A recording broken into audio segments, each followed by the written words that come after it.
welcome to Channel 6 News. I'm John Nagle. Today we have a special report on one of the most influential and important literary movements of all time. Some called it late Victorian prose, others verisimilitude, but it was most commonly referred to as realism. It was a literary movement that sprung about primarily in the United States and England. This new style contrasted sharply with its literary predecessor, Romanticism. While the Romantics would try to imagine a more harmonious world, the Realists were only concerned with the gritty facts of life. This movement started in the 19th century following the end of the American Civil War.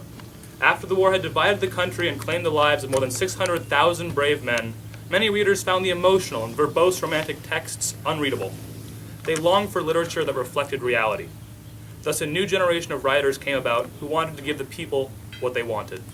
These new writers became known as the Realists. The Realists also reflected a major change that was occurring within the United States and England: urbanization. By the millions, people were leaving their small farms in order to find economic opportunities in the city. However, urban life was rife with problems: unsanitary conditions, crowding, and child labor, just to name a few. The Realists saw fit to shine a light on these social injustices in order to better inform the public. These Realists often became the catalyst for social change and were a voice for the middle and lower classes. But realism was not solely restricted to literature. Realism also helped to change poetry and make it less flowery and structured. Realism even went so far as to change opera. One example of a realist opera was Carmen, which revolves around a working-class heroine. Now we will explore this topic further with exclusive Channel 6 interviews with two of the greatest realist authors, Mark Twain and Stephen Crane. Let's go there live. Thanks, John. Today we're here with Mark Twain to discuss his new book, The Adventures of Tom Sawyer. How are you doing, Mark? Thanks, Craig. It's my pleasure. How is the character limited by outside forces? Well, the character in Tom Sawyer was very influenced by economics, or the money situation of the time, and he was from a very poor situation. And in that time period, wealth was not abundant. Because of the Industrial Revolution, the poor man was taken advantage of.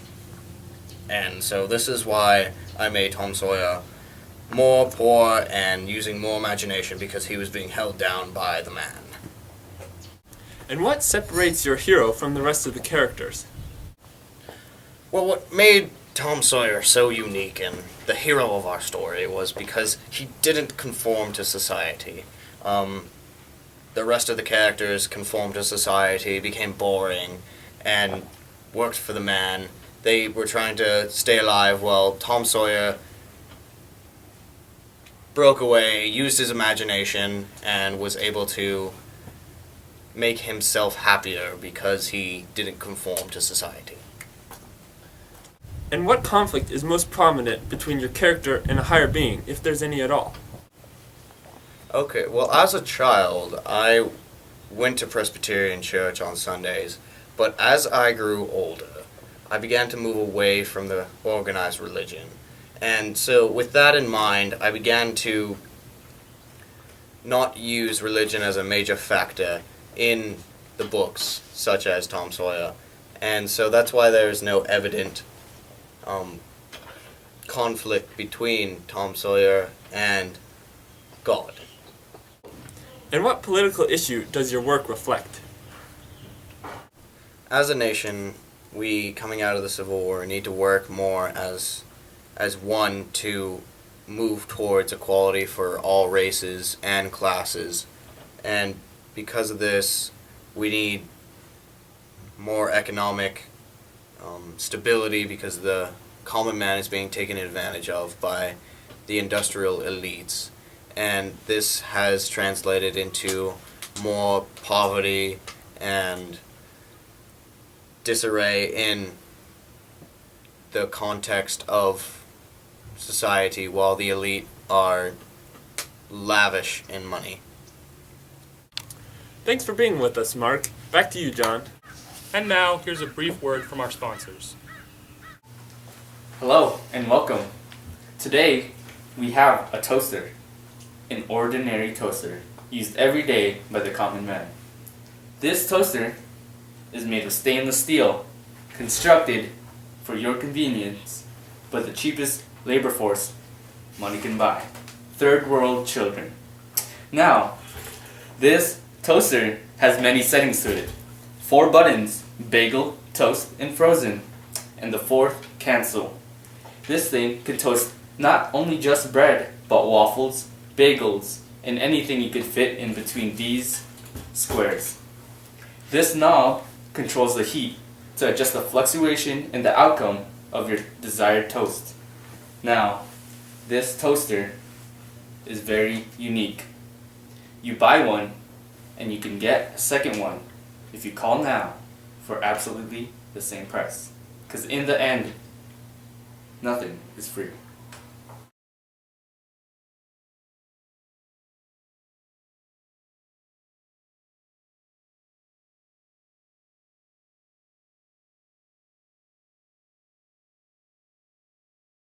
So, Mr. Crane, my first question is, how do you view nature compared to the Romantics? To me, nature is nature.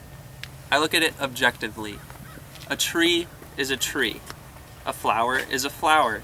The Romantics may look at a flower and say, oh, this is a symbol for love and life. But no, it's just a plant. Myself, I view things scientifically and with reason, for I am a realist. How do you see the common man? In my books, I portray the main characters as middle class to lower middle class, common laborers. For that is what most people are, working in factories or in the fields, and I portray those realistically with as much detail as possible. For you see, the character is more important than the actual plot, and these lower class lives, they are very important in all of my books. The style of your books are interesting. Can you please elaborate? I write very straightforwardly. The objects of my books, the common man, their lives in the fields, the factories, and wherever these ordinary people may reside. I write objectively. I have no feelings toward these people. My tone does not matter. It's just depicting their lives as they are. Everything in my stories is realistic. Everything can happen. There's no crazy metaphors or wildly long words that no one understands. Everything is written in the vernacular or the slang or ordinary language of the time. The plots, they're realistic. They follow a character in their work or in the factory, and the endings is just with death, because that is how life is. Mr. Crane, how do the plots in your books portray life? Everything in life is ordinary. My plots are plausible. The basic story is people are born, they work in a factory until their hands fall off, and then they die. There are no knights in shining armor to come and save you. There's no fairies, there's no dragons. You work and you die. That is life. Now, Mr. Crane, for our last question, what is the philosophy of realism? The philosophies of us realists came as a reaction to that of the Romantics. They were busy sitting in meadows, sniffing flowers, and pondering the meaning of life, while us realists were working and going to war, like millions of other people. In my book, The Red Badge of Courage, written by myself, available in bookstores everywhere, the main character, Henry, goes off to war, like millions of other people. The Romantics would view this with some random meaning behind it, while us realists know that that is the meaning of life, to work and go to war and serve. And join us next week for a special report on the surprising health benefits of walnuts.